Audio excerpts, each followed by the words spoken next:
नमस्कार मित्रांनो, तुम्ही ऐकत आहात संबंधांची गोष्ट. आज मी तुमच्या समोर असा विषय घेऊन आलेली आहे जो कदाचितच प्रत्येकाच्या आयुष्यात एकदा तरी येतोच, आणि तो म्हणजे स्वतःला हरवणं. स्वतःला हरवू नका कधीच.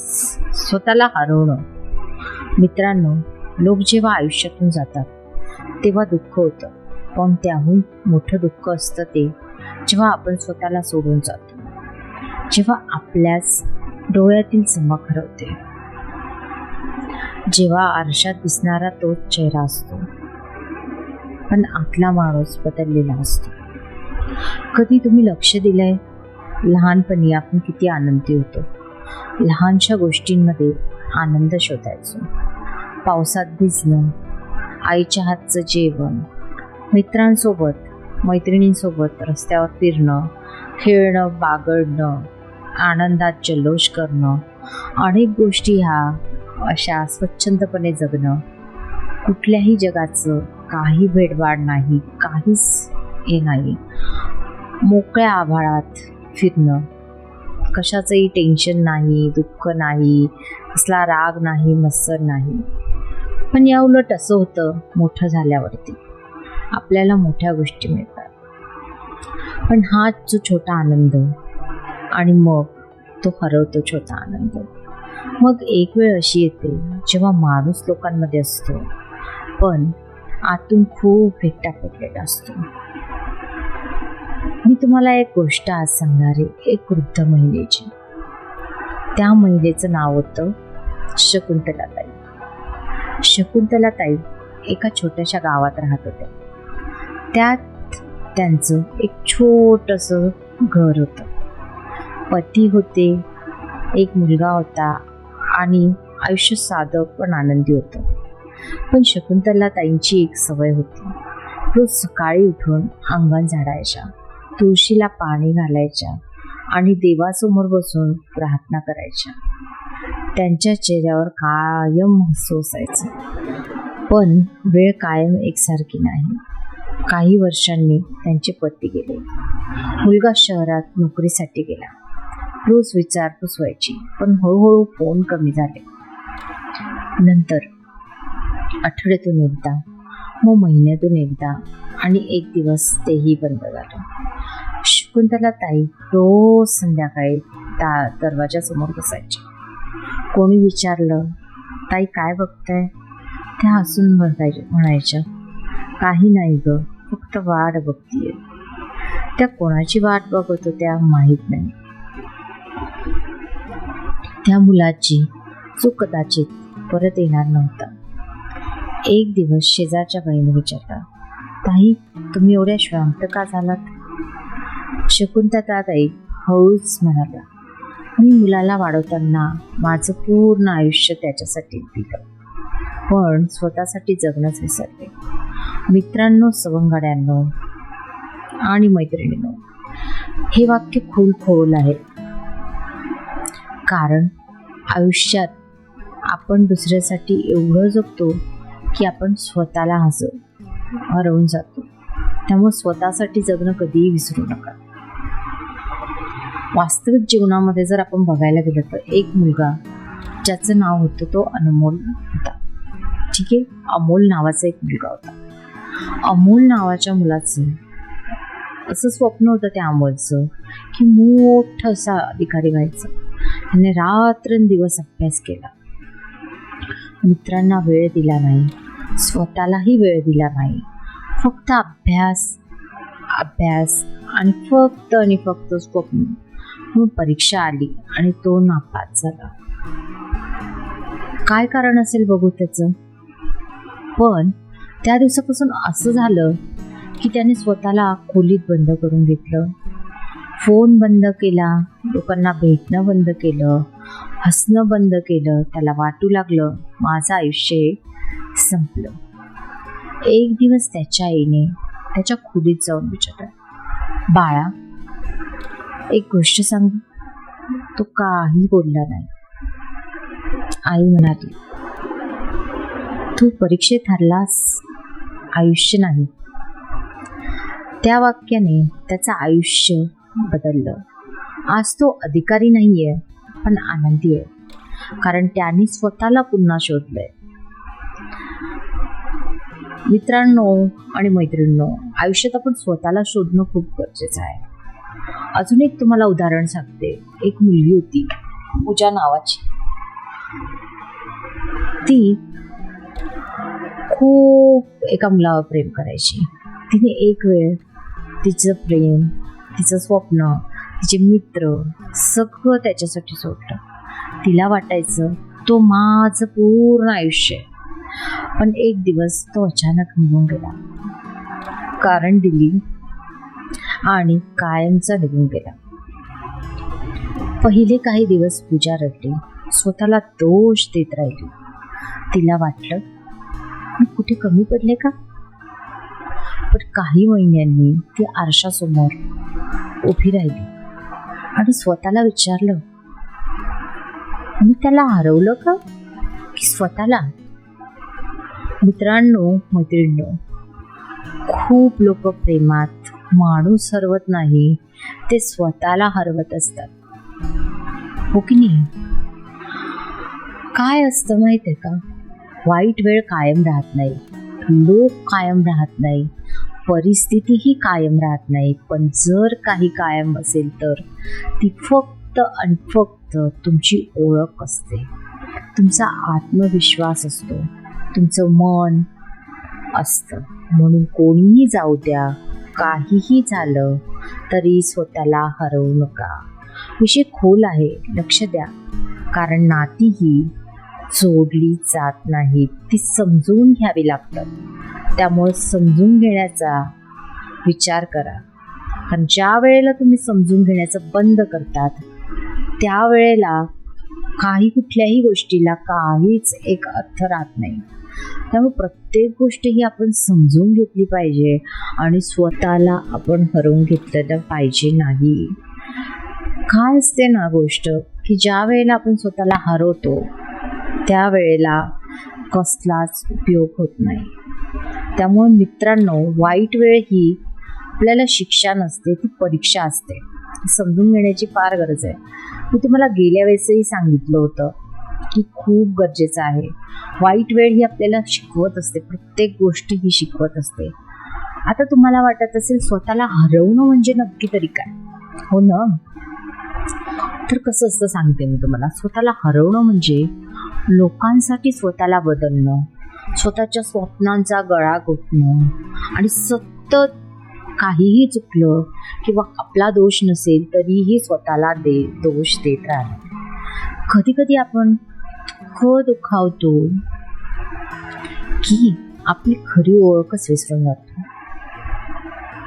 आपण हसायचं विसरतो, कळतंय का तुम्हाला. आपण हसायचं विसरतो, स्वप्न पाहायचं विसरतो आणि जगाचं जे असंख्य ओझ असतो ते आपल्यावरती ओढवत असतो किंवा वाटायला लागतं, हो की नाही. जगणं जे असतं आपलं ओझं वाटतं आपल्याला. पण लक्षात ठेवा, तुम्ही तुमच्या म्हणजे जी परीक्षा आहे आपली सुरू, त्याच्यापेक्षा मोठे असतो. म्हणजे तुमची जी परिस्थिती आता सध्या सुरू आहे ती मोठी आहे, हो ना. अमित नावाचा एक माणूस होता. 10 वर्षे एका कंपनीत काम करत होता. अचानक अशी परिस्थिती झाली की कंपनी बंद झाली. त्याला वाटलं नोकरी गेली, पैसे संपले, मित्रही दूर गेले. त्यामुळं कारण अमितला अशी सवय होती की पैसे खर्च करायचे. तो कधीही असा पैशांचा हे विचार नाही करायचा. पण आजच ती मित्र अशी होती की त्या परिस्थितीत त्याच्यासमोर नव्हती. तो रोज आरशात स्वतःकडे बघायचा आणि विचार करायचा, मी खरंच इतका निरुपयोगी झालोय का. म्हणजे बघा, परिस्थिती कशी आपल्याला सगळं शिकवत असते. जर आज त्याच्याजवळ नोकरी असती तर साहजिकच आहे त्याच्याजवळ पैसे असतील, तर जी त्याची मित्र होती, जी त्याची नातेवाईक होती, ती त्याच्यासोबत आजही असती. कारण पैसा हा बोलत असतो, परंतु ही परिस्थिती बदलू शकते. एक दिवस असंच होतं एक मुलगा असतो, तो चित्र काढतो. त्यात त्याला सुपरस्टार दिसत होता आणि खाली लिहिलं होतं, माझे बाबा हार मानत नाही.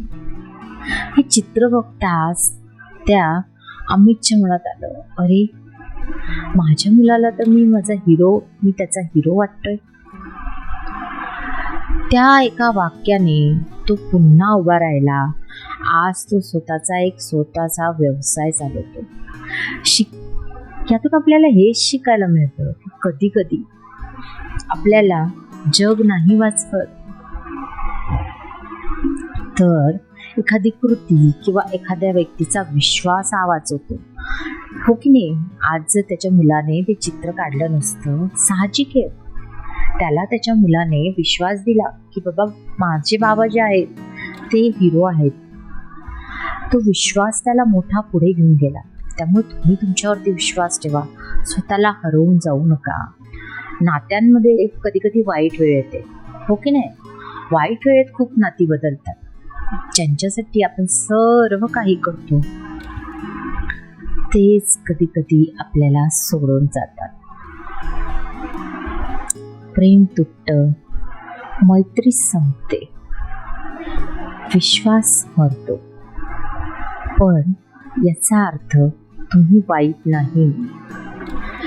कधी कधी लोक फक्त आपल्या आयुष्यात एक अध्याय बनून येतात, पुस्तक म्हणून येत नाहीत. तसंच अजून एक उदाहरण आहे माझ्याजवळ. एक मुलगी असते, तिचं 7 वर्षाचं नातं होतं. स्वप्नांची म्हणजे ती फार स्वप्न रंगवली त्या मुलाबरोबर, मी लग्न करणार, मग माझा सुखी संसार असेल. पण एक दिवस होतं ना असं की तो दुसऱ्या मुलीसोबतच लग्न करून जातो. त्यामुळे तिचं जे होतं ते स्वप्न भंगून जातं आणि ती महिने घराबाहेर पडली नाही. एक दिवस तिने स्वतःला विचारलं, मी एखाद्या व्यक्तीसाठी जन्माला आले होते का? माझं स्वतःचंही आयुष्य आहे, असं तिने स्वतःला विचारलं. तिने पुन्हा एकदा हरारी घेतली, पुन्हा आपल्या स्वप्नाला जगण्यास सुरुवात केली, पुन्हा शिक्षण सुरू केलं, स्वतःचं काम सुरू केलं. आज ती हजारो मुलींना उभं करायला शिकवते. ज्यांनी तुमचं मन तोडलं त्यांना तुमचं भविष्य तोडू देऊ नका, त्यांना ते अधिकार देऊ नका. मोठे चमत्कार एका दिवसात होत नसतात, ते रोजच्या छोट्या संघर्षातून होत असतात. तुम्हाला माहीत आहेत का, जगात मोठी ताकद होती स्वतःवरचा विश्वास. जेव्हा सगळं काही संपल्यासारखं वाटतं तेव्हा हाच विश्वास तुम्हाला जिवंत ठेवत असतो. अजून एक उदाहरण देते तुम्हाला पटवून सांगण्यासाठी की अपयशातूनच यश मिळत असतं. एक मुलगा असतो, तो परीक्षेत विचार करू शकणार नाही आपण 40 ते 50 वेळा नापास झाला. किती वेळा? 40 ते 50 वेळा. लोकांनी त्याला निकामी म्हटलं, तू काही कामाचा नाही आहेस, तूच कामी आहेस, तुला कळत नाही, तू काय वागतोयस, तू बुद्धू आहेस, असंख्य अशा त्यांनी उपमा दिल्या. पण त्याने स्वतःला हरवू दिलं नाही. तो रोज थोडं शिकत राहिला आणि आज तो सरकारी ऑफिसर आहे, अधिकारी आहे. म्हणजे कसं असतं ना, अपयश कायम नसतं. या गोष्टीतून आपल्याला हे शिकतं की अपयश हे कायम नाहीये, हार मानायची नाहीये, कायमच असतं. यश हे मिळत असतं कायम. हो ना? मला ती पण माहितीच आहे की अपयश ही यशाची पहिली पायरी आहे. हो ना? तसं आहे ते. जर आपण आज जर विचार केला तर तुम्ही तुटलेले असाल, रडत असाल, एकटे असाल, तर ही गोष्ट लक्षात ठेवा, वादळ कायम राहत नाही. रात्र कितीही मोठी असली तरी सकाळ होतेच. तुमच्या आयुष्यातली सकाळी येणार आहे, पण फक्त इतकंच आहे की तुम्ही स्वतःला हरवू नका. कारण तुटलेला माणूस संपत नाही, तो नव्याने तयार होतो. कसं आहे ना, की ज्याच्या आयुष्यात अंधकार आहे त्यांना आशेचा एक किरण दे. ज्यांनी स्वतःला हरवलं आहे त्यांना पुन्हा स्वतःशी भेटून दे. आणि ज्यांना वाटतं सगळं संपलं आहे त्यांनी नव्याने जगण्याची ताकद दे. असं तुम्ही रोज बोलायचं आहे आणि स्वतःला जे आहे ते हरवण्यापासून वाचवायचं असेल. जर तुम्हाला हा पॉडकास्ट तुमच्या मनाला स्पर्श करून घेणारा असेल तर तो प्रत्येक व्यक्तीपर्यंत नक्की पोचवा जी आज आतून तुटलेली आहे. कारण की एकही शब्द एखाद्याचं आयुष्य खूप वाचवू शकतात. भेटूयात आपण नवीन प्रवासामध्ये, पुढच्या भागामध्ये जो आहे एकटेपणाचं सत्य.